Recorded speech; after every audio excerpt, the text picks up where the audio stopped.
Good evening from the beautiful state of Jefferson, near the foothills of Northern California. A state of mind, if not a state in fact. This is Fireside Chats. Today's topic: let the past die.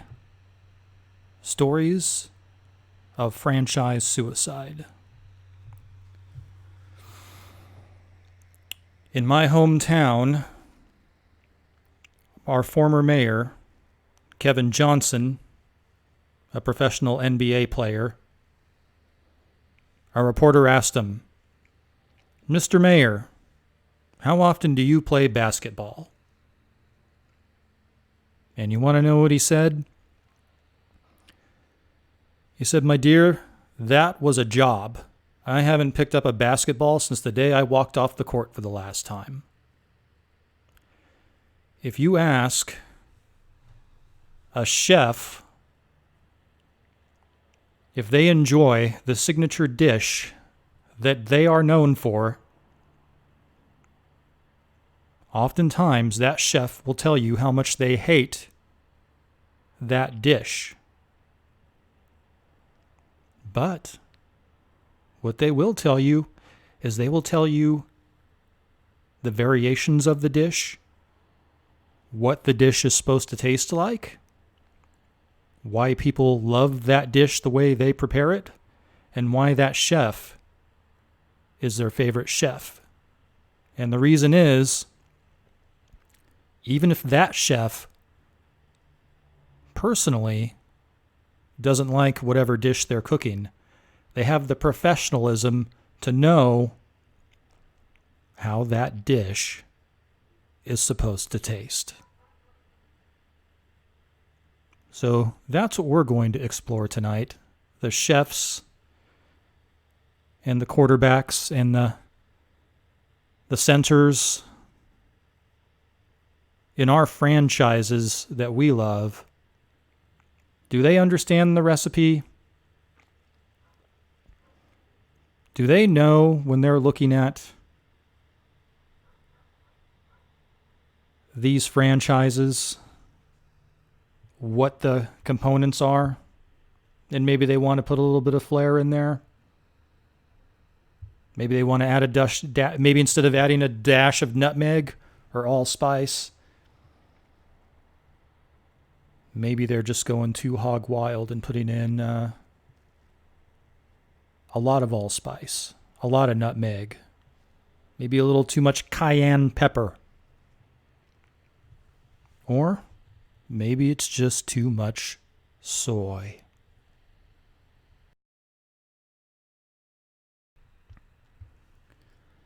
With that being said, we're going to talk about tonight two storied franchises, a tale of two stars, if you will. Star Wars and Star Trek. Full disclosure, I am more of a Trekker or Trekkie, I like Trekkie, than I was a Star Wars fan. So let's go ahead and look at this Episode 9 trailer, The Rise of Skywalker, together and now.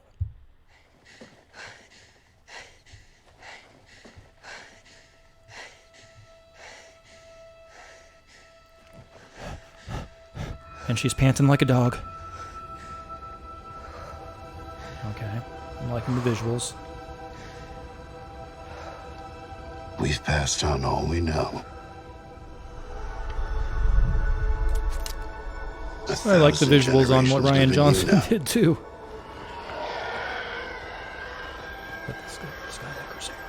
But this is your fight.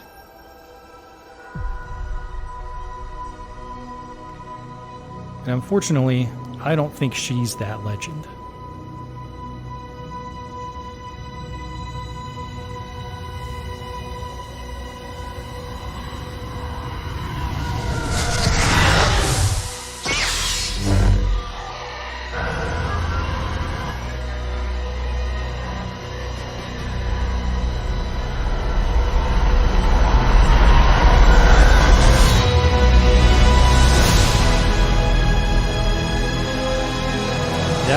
rather cringy to me.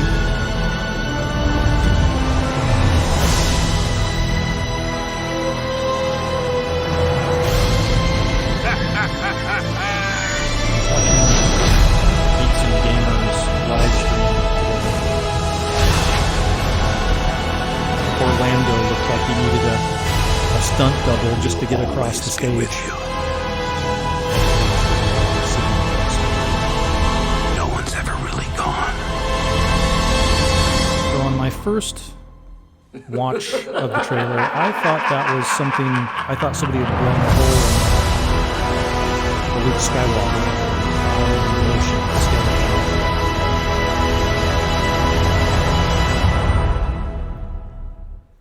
So, in no particular order, I'll go ahead and rattle off my thoughts that are top of mind. Number one, Rian Johnson completely fucked this franchise. And for me to be even remotely interested in Episode 9, I needed to be blown the fuck away. And you know what? I wasn't. I think if this had been the Episode 8 material, I probably would have been blown away. But it wasn't. And what's interesting, really, the problem with the Star Wars franchise is that, I think they should have given Colin Trevorrow Episode 8. Because I'd watched both... I watched Safety Not Guaranteed, which I really loved. It was more of a story-focused movie, and they did a lot with a very small budget, directed by Colin Trevorrow. And I watched Looper by Rian Johnson, and they had similar ideas, both time travel ideas, but Safety Not Guaranteed is an amazing movie, and Looper was so-so. And the difference is the characters, really. Safety Not Guaranteed was much more character-driven. It breathed when it needed to breathe. There weren't super huge special effects in either one of those movies, but Jurassic World, whatever you think of that, it was an extremely competent movie. So my reaction to that trailer is too little, too late. I'm not going to be buying tickets for opening day like I did on the last two. I brought some friends with me to the premiere in IMAX, mind you, of The Last Jedi. And even though I can watch paint dry in IMAX,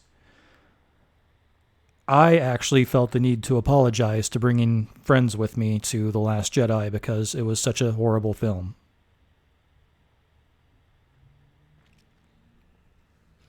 So, The Rise of Skywalker. Going back to the trailer, there's just not a lot there for me to chew on. There's pretty visuals. Well, Rian Johnson had that too. There's I just don't know how you course correct or retcon or undo The Last Jedi. And it looks like Abrams isn't doing that. I think maybe a good pick for episode 9, ironically enough, would be Justin Lin. Justin Lin made the best, I thought, of the Abrams-verse movies. For Star Trek, and there was a lot of things that I didn't like about the Abrams movies, and apparently neither did Justin Lin. But he managed to turn a lot of those into strengths. For example, I thought that the use of Sabotage, the Beastie Boys song in Star Trek 2009, was absurd. And Justin Lin was able to use that song in a way that enhanced both Trek 2009 and used it as a major plot point in Star Trek Beyond. Granted, I don't think Abrams did the kind of damage to Trek that Rian Johnson did to Star Wars in The Last Jedi. Here's really what I think we needed. I think we needed basically Episode 8 to take place in a dark side cave. Episode 8 was a mind trip of both Ren or Rey. And, Rey's waking up groggy and she hears showering, and then the shower curtain opens and Luke Skywalker says, "Good morning," holding a bar of soap. A la Bobby Ewing in the show Dallas. So,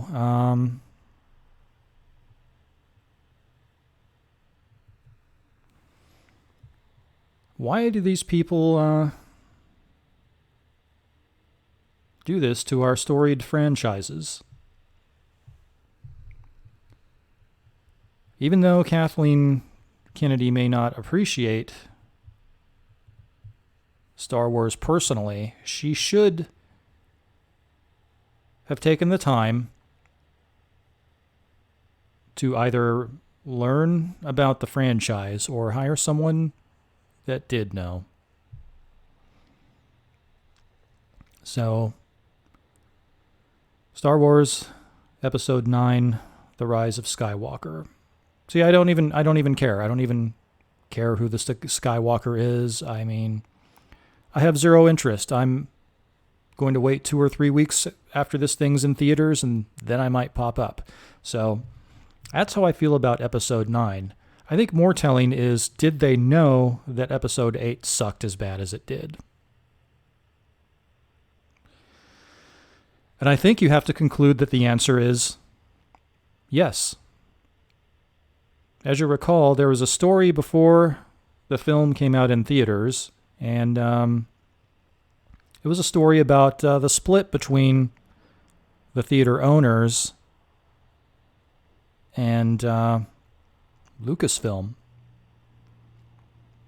And basically what they were doing was, for the first month or so run of the movie, Lucasfilm would get like 90% of the ticket sales proceeds, something ridiculous like that. And the theater owners would get the leftovers. And this was extremely controversial, and Lucasfilm was extremely aggressive with this. And the theater chains went along with it.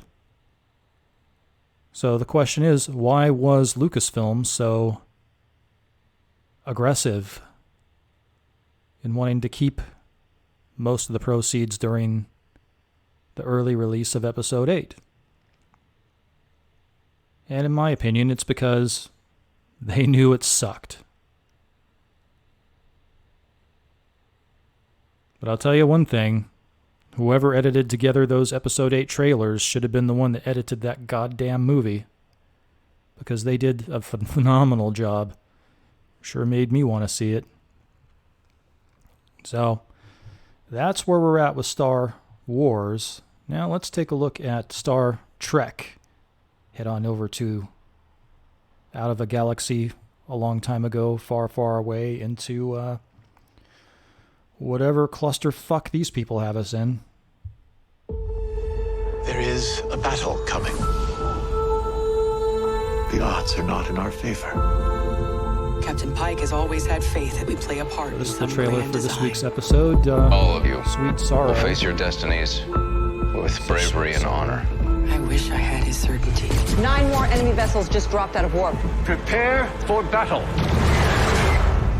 It's time. Looks like a lot of action, right? Doesn't that look exciting?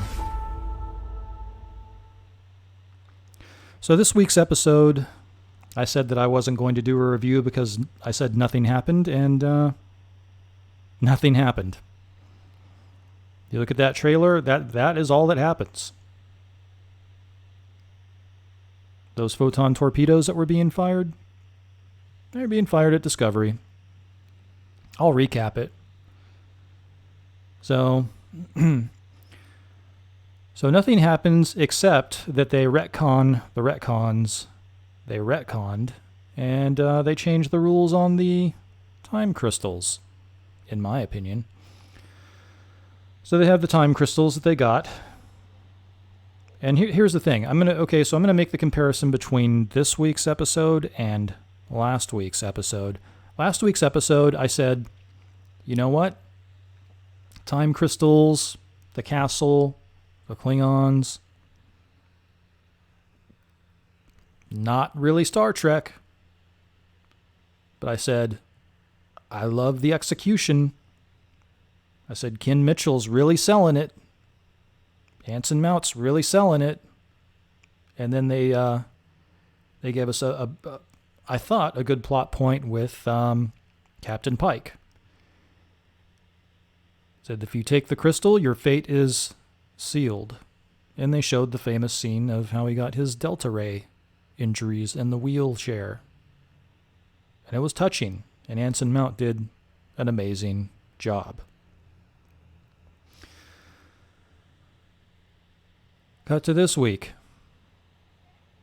So they're going to build a Red Angel suit. Michael Burnham is going to be the Red Angel. And Michael Burnham touches the crystal, and I guess her fate isn't sealed because she changes it right away. So Pike is screwed and is going to end up in a wheelchair, and Burnham immediately is able to change the future. And so in her crystal vision, crystal vision, ooh, ooh. Sorry, I had to do that. So in her crystal vision,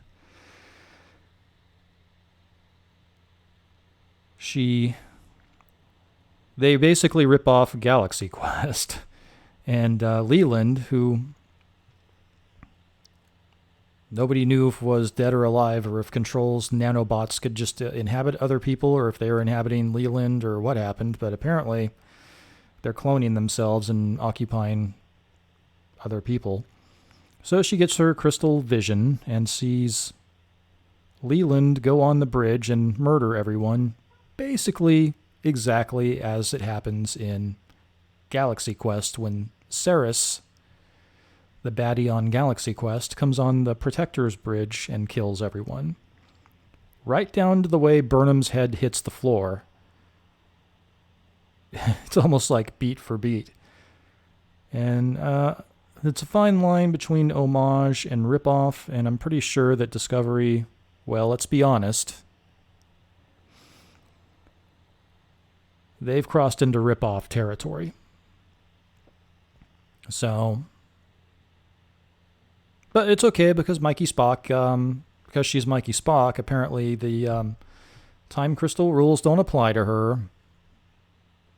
And nothing happens this episode. We're waiting for Control to show up, and nobody gives a flying fuck about Control. So they had a brilliant episode last week, followed up by a real stinker. They undid everything that they set up, and Granted, they've screwed up the continuity from other shows, but they're screwing up continuity from the last show. The very last show, episode 12, they're screwing it up. And it's like, oh, okay, well, I mean, I wasn't on board with time crystals, but... and then Jet Reno touches the time crystal, and I'm guessing Jet Reno's probably going to be a dead duck here because she's not Michael Burnham and doesn't have a time angel suit or whatever, and I don't know. So then they do other strange things. They tried to blow the Discovery. They showed the bridge of the Enterprise, and I'm like, yes, I want to be here. Let's go here.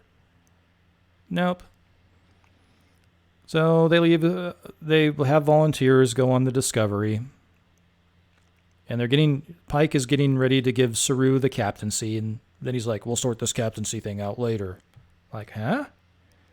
Give the man or Kelpian or whatever. Give him a captaincy already, okay? I mean, he's like the only competent being on the ship. So, not a problem. I mean, they send them over, and so I think we're getting our setup for who our crew is going to be in Season 3. I think that's what they're doing, which is lame. So, Detmer, Saru, Mikey Spock, and Nielsen, Stamets. Culber's bailing. Culber just got resurrected from the dead, and I don't know. I guess he wants to have a wild time on Ryza or something. He transfers to the Enterprise, and who knows what happens to him there? What kind of retcon, franchise suicide stuff he can get them involved in? But Jet Reno stays, and oddly enough, Spock stays on the Discovery. So immediately, because Spock is on the Discovery, you already know the Discovery is coming back, or that nothing serious is going to happen. You've immediately undercut your story points. So, I mean,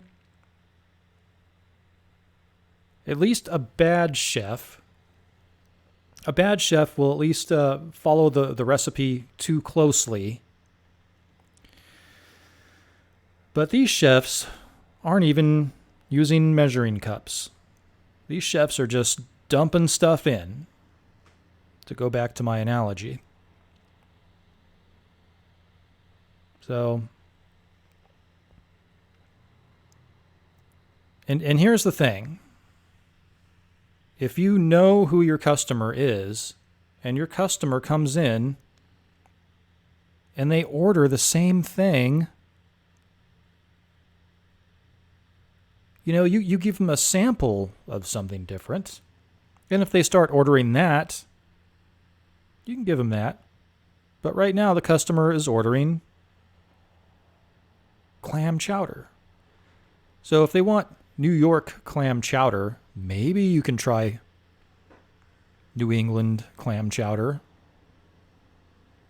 But you're not going to serve them soy cakes. So these franchises are committing suicide. And here's the thing. If you don't want to follow the recipe for this dish, come up with your own dish. Come up with something new. It's okay. You're doing Alfredo sauce. You want to go with an extra creamy Alfredo sauce. Okay, well, use cream cheese instead of a thickener. Try that. But don't just throw the book completely out. And see, here's the thing. If you don't know how the franchise is supposed to work or what the recipe is, delegate. Hire someone that does. And so far, Kurtzman, not really my brand of Trek. Michelle Paradise, That woman should be, there should be a restraining order against her for all science fiction shows. She's not the right person for that job. So, we've talked about the problems with the franchises and franchise suicide. Let's get into fandom menace a little bit here. And talk about what that's all about. So, you love something, maybe something that got you through tough times, like a good episode of Trek, or something that inspired you, like a young farm boy on Tatooine who just wanted to go to Tonchi Station and get some power converters, and things just went a little sideways. And somebody comes along and gives you somebody that's super powered and didn't have trials and tribulations. I mean, Rey had some problems.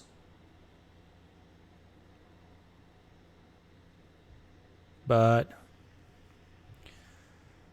she kind of overcame them pretty easily, didn't she? And Michael Burnham had problems, but you know, she was just like those, remember that show 90210? She's just like one of those kids the rich people adopt, and they get to go to West Beverly High School, and then because of mommy and daddy's connections, they get into prestigious colleges, and they want for nothing, and life's brilliant, and they don't have to work hard, even though they might be Michael Burnham. And that's what happened to her. She was Ambassador Spock's daughter, and he pulled strings, and he got her the perfect captain, exactly the captain that she wanted. And got her on that ship, and because of her connections, she got to rise up to be a commander, even though she probably didn't earn it. And nobody likes those kind of people. I mean, did you like it? Did you like the people in high school that maybe had a rough home life and they had to have a job and bust out, or rather, did you respect people that had to do that to provide for themselves because they had an unhealthy home situation? Or did you like the people that the parents were super involved in the school and they hung out with the teachers and they went and they painted the teachers' houses and you never saw them doing work in the classroom, and they always got A's on their papers because their parents knew the teachers? Well, that's what they're giving us here with these Mary Sue type characters. And it's bullshit.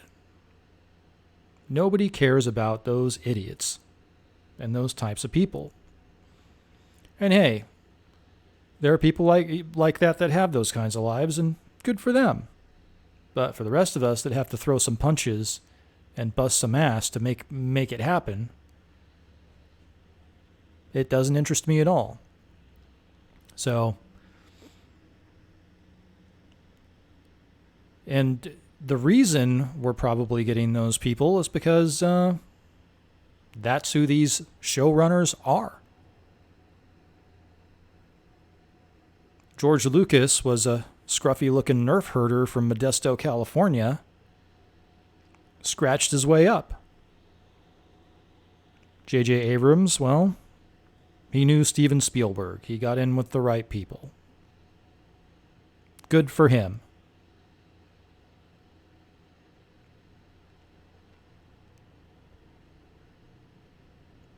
Alex Kurtzman, similar story.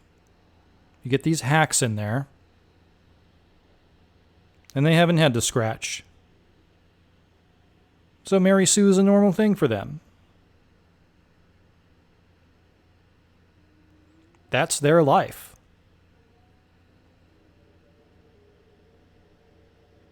Having to actually learn something? Holy shit. That must be scary.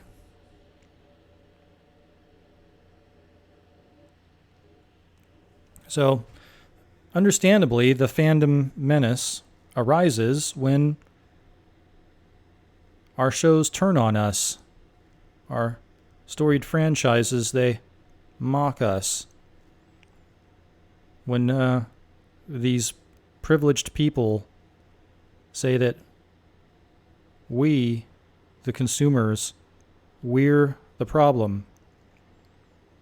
I seem to recall somewhere someone saying the customer is always right.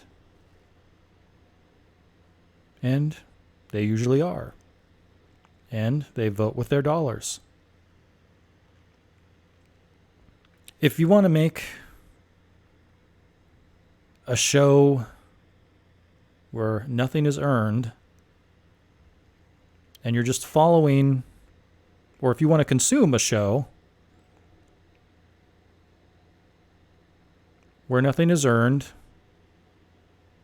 and someone is just going along and copying someone else's recipe, why don't you pop Julie and Julia into the old Blu-ray machine?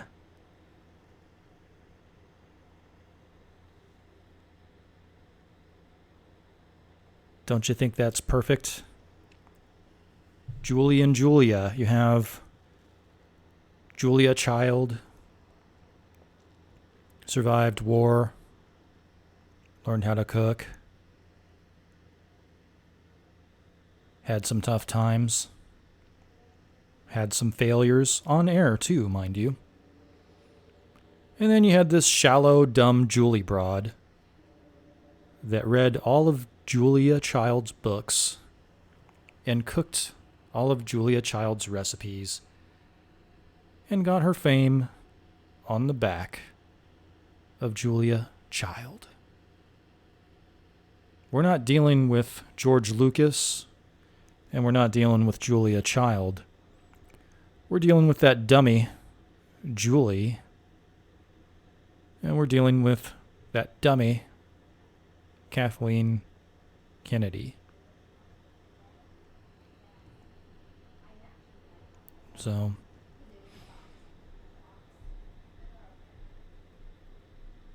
the fandom menace is right to be upset. But at times, they can be wrong too.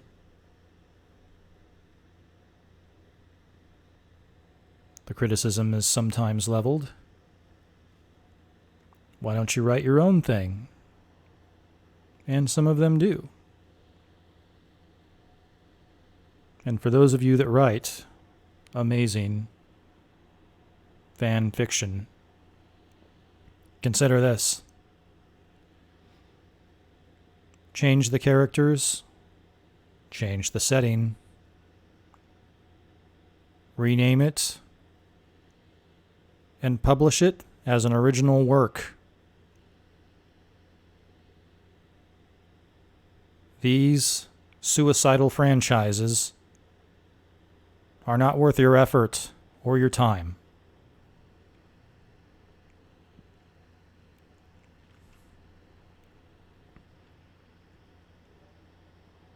You can do so much better.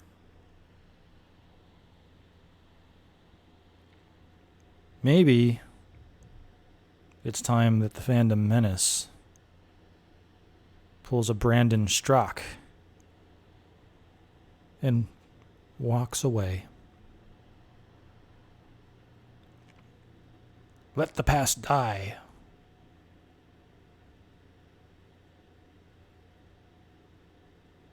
So those are my thoughts on Star Wars Episode 9, the Star Wars franchise, Star Trek Discovery, Star Trek Discovery Episode 13, Such Sweet Sorrow, and my thoughts on the fandom menace from the beautiful state of Jefferson, near the foothills of Northern California. A state of mind, if not a state in fact. This has been Fireside. chats. See ya.